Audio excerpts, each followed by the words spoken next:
years after I qualified, I think there were 3 unmarried physiotherapists of my year left in New Zealand.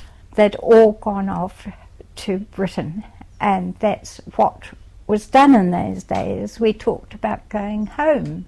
Everybody seemed to do it. And so I got a ship and booked a passage on a liner, and over we went to Britain.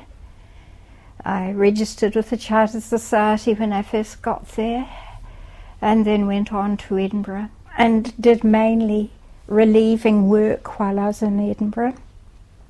I worked at the Edinburgh Sick Children's Hospital and the City Hospital that treated all their chest patients and polio.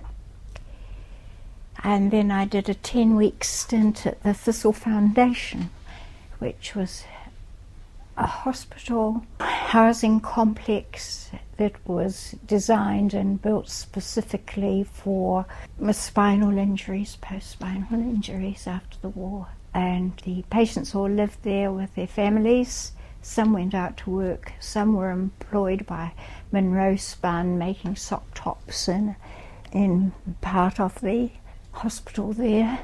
And I worked there for 10 weeks, in which time I was expected to instruct people on wheelchair manoeuvrability, teach them to swim, help them with their archery, none of which I knew anything about. And my patients helped me greatly. They'd all been through Stoke Mandeville, so were very skilled. We treated all the other ancillary things that came along as well, but it was quite an amazing place.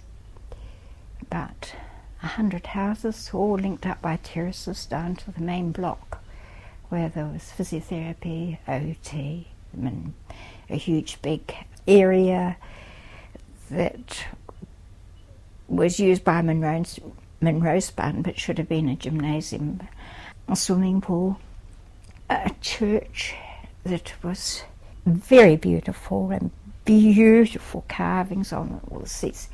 It was a memorial chapel to a lord. Not sure, he had something to do with tyres, and his son was killed in the last day of the war, and so he built this whole complex. But I was there for 10 weeks and then went to London. And yes, I applied to go to Hammersmith Hospital because there'd been some New Zealanders there before me who had enjoyed it there. And when I got there, I handed over my references, and my future boss, Joyce Morris, said to me, "Oh, I don't think I need those. The mere fact that you're a New Zealander is enough for us." So I give credit to the people that went before me. One of them was killed in a bus accident going through to Austria when an avalanche came down and swept the bus off the road. She had been one of my supervisors when I was a student, and the other one came back and worked in New Zealand as a physiotherapist. But they set the standard, so we were made very welcome. And I worked there for 3 years, and there I did all the usual things, working in outpatients and in the gymnasium, which was the last place in the hospital to receive the heat. It was a huge big barn of a place. We had masses of people come in with multiple sclerosis being brought in by the ambulance each week. I can remember I'd never seen so many people with MS. And then I was detailed to be the physiotherapist in the cardiac surgical ward. There we had the first British invention of the heart-lung machine. Mr. Bentel had invented it, and he was, I think that's the correct name, he worked at Hammersmith. And our surgeon, I'm trying to think of his name, but he came, he also operated. There were 2 of them. There was the head one, who came from King's, so he was using an American machine there, and Mr. Bromley, who also worked at St. Mary's. The physicians really gave us the very dregs of patients to operate on. They really wouldn't have survived much longer. I spent sometimes several months giving them, pre-opping them more or less, keeping their chests clear, giving them breathing exercises and so on, until they got the okay from the physician to go ahead with the surgery. Quite a number died, and I think they found that there was a problem. They went right through the surgery. I was there present in the theatre quite often, and they would go right through the surgery, and very often in the recovery ward they would start to fibrillate, and they died. And it was something, I gather, to do with the oxygenating or the heating of the blood when it was external to the body, and when it went back they were connected up again. This shock occurred.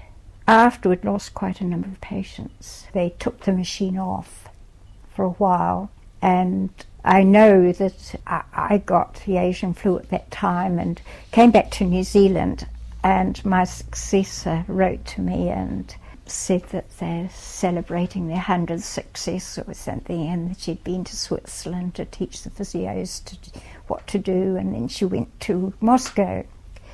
So I missed out on all that. Bad timing, but it was very demanding work there again. And Hammersmith, because it was the postgraduate medical school, had people coming in from every corner of the world for treatment, because the doctors would go there to study, they'd go back to their countries, they'd find a patient that would benefit from treatment from one of the surgeons, some of the abdominal surgery and esophageal surgery and things like that were done by Mr. Franklin, and he was known worldwide, and these people would come through. So I would go to the ward, and the sister would say, well, how's your Portuguese, or what do you like on Turkish, or how's your Greek? I can remember all these people coming through, and it was interesting. Very difficult at times. I had a patient with cancer of the lung. I remember that they wanted specific postural drainage for, and I couldn't speak a word of Portuguese. He was from the Azores. He was a doctor, but he couldn't understand why I was manhandling him, bashing him about. We had to get an interpreter in because he refused all treatment. So once the interpreter had been in, it all was straightened out and we became friends. But it was difficult, and you didn't know the language. So I worked there. I was also doing a wee bit of research for the physicians over in the medical wards, and we were trying to see if we could pick up the phrenic nerve and stimulate it to get better diaphragmatic breathing. Well, we did, but we had got a silver electrode made so that it was less painful, it was a better conductor. And I used to have some very courageous physiotherapists be my guinea pigs while we tried to get this. And then the doctor that we tried to convince, he said, but how do I know they're not doing diaphragmatic breathing? How do I know that it's completely involuntary? And I said, well, I'll do it to you. Oh, no, you won't. And I said, well, what am I doing this for? And it petered out, but I'd love to have gone further with it because it was interesting. It was definitely, they all said that, and they tried it on me, but we didn't do it because we didn't have positive pressure machines. We had to think of all sorts of things outside the square, and that was one thing that I got into over there. So I came back in 1958, back to New Zealand.